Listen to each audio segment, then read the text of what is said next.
we found that there were no less than 10 major. Guys, welcome back. It's the girl Kiissi Unstoppable, and today I'm featuring Nzinga. I don't know if you guys remember Nzinga, the young lady that got her locks cut when she was incarcerated in Jamaica in Fort Park prison, and the police lady cut her locks, and the police lady was denying it, say she didn't cut her locks.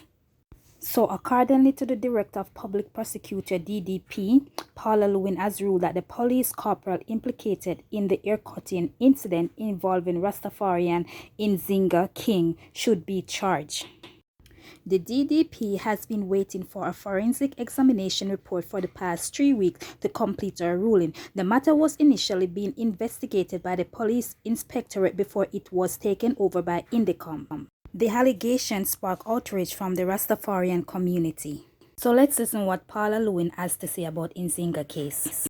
I'm here with Director of Public Prosecutions, Paula Lewin. She has just released her ruling on the Nzinga King case, and she has said that she has suggested her recommendations, that no criminal charges be laid against a female police officer who is alleged to have removed Miss King's hair. Also, that no criminal charges be laid against a male police officer in relation to the arrest of Miss King. Madam DPP, can you tell us how you came to this?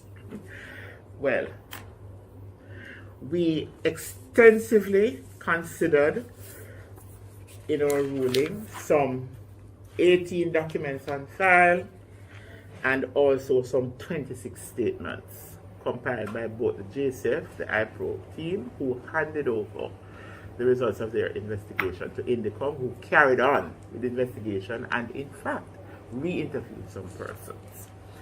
And we found that Miss King's narrative in her statements, she gave about 4 statements,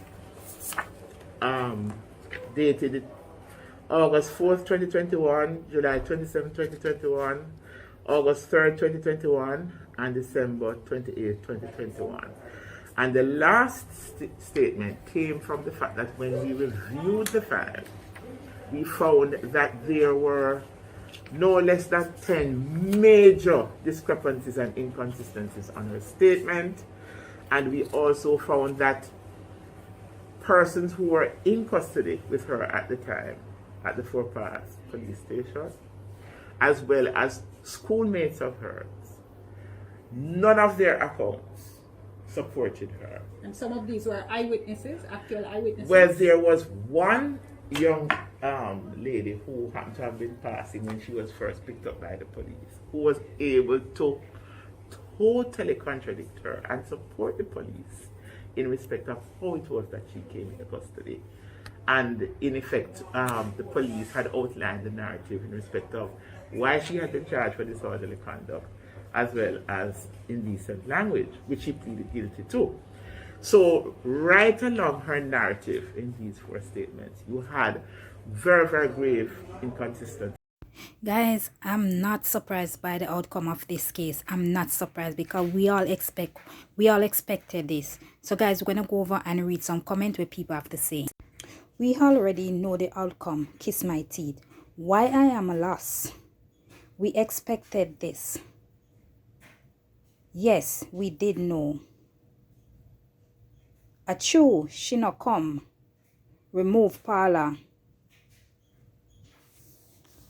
So guys, these are some of the comments that people leave. So I'm reading the comments to you guys. So these are some comments that people left. I am so happy I escaped from this island. It's a disgrace. Wow, no one cares for the people. If it was the police who assaulted, it would have been a different outcome. Shake my head. This is sad, bad, not surprised. Embarrassment to the Jamaica police, and it spill over into the government. So the state now is in disrepute on account of one woman remaining silent against which an allegation of sacrilege has been. They are gathered in an open lot in front of the Fort Park police station, demonstrating in support of one of their colleagues whom it is alleged to have been trimmed whilst here in the lockup at the Fort Park police station.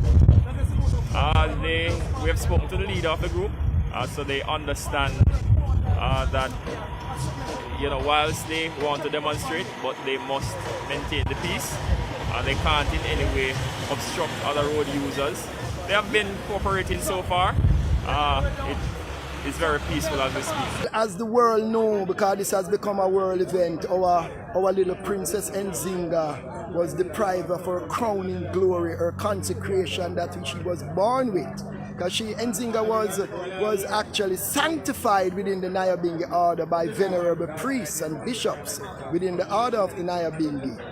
And for her to just have an altercation with the police, which we question, she was charged for disorderly conduct, which we also question what she was doing, why disorderly conduct, because from what she said, she was just objecting to the police pepper spray in a car when they were ascertaining a man who did not have on his mask. She had complied, she had hers on, but when they were pepper sprayed, she came out and was objecting to being pepper sprayed. And that resulted in she being charged for not wearing her mask, because she had to remove her mask. And then after, when she came to the station, she was charged for disorderly conduct, which she don't understand why. And up to now, can you imagine, Indicom was here, the commissioner of police was here, and I think the public defender too was here. Why all that questioning? She can't say, I did not. Up to now, we haven't heard of a word, and as the placard say, the silence of Officer Barber is deafening, and it is bringing the police force into disrepute.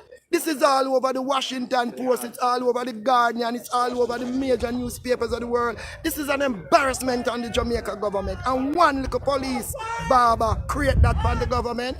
No, this should be removed. It's incumbent on her. It's incumbent on the commissioner to say to her, well, if you're not talking, we'll remove you from duty. We also then move her from here to pour us. We don't know how true that is. And I know the mother feel it just like how I feel it. So I'm asking you this morning, oh God, to bring forth thy wrath unto that woman, oh God. Stretch forth thy wrath, oh God, and let she know that Rastafari liveth and reigneth forever. World without end. If them even want to keep her in the force, set up a barber shop up at Twickenham Park. So you see when a police want to trim, him just go pay 50% to Officer Barber, because the government subsidize the trimming of police officers. She can't up on the street and trim innocent people. Keep her in the force, because remember in the army you have man with just clean boots, you know. Him not come a road, you know, and just shine shoes. She in her position where them set up one barber place up at Twickenham Park and say, here where you are going to do, your clean police boot. Or, and cut here. That's all you are going to do. Cut here because you love do it. But this time you do it illegally. I know the worst part. When she lose this case, and we pray she lose it, that the taxpayers' money we are going to pay. That hurt we know, you know. If you know with taxpayers' money, have to go pay for something we're done by a police officer. The government will make police will commit crime, pay out of them pocket. Because my money shouldn't be paying back for you cut my family locks. No. So we are here, the drums are going to chant, we see the rain are going to come in, so we want to get the drums, the message. So we have Ras from Ochi, Ras from Westmoreland, Ras from all over the globe there, and we are Zoom live to a international community, you know. It's rain of all of England for weeks, make them the march from the Jamaican embassy in the UK, you know. Everywhere. I may have letters from my phone from Chile, from Mexico, from Ecuador, from Panama, from South Africa, from England, from the USA. This is an embarrassment, and just one police officer creates so much embarrassment from police. We know police out there, we are police officers. But this woman now behave like a police officer. She embarrassed the force. She spent 5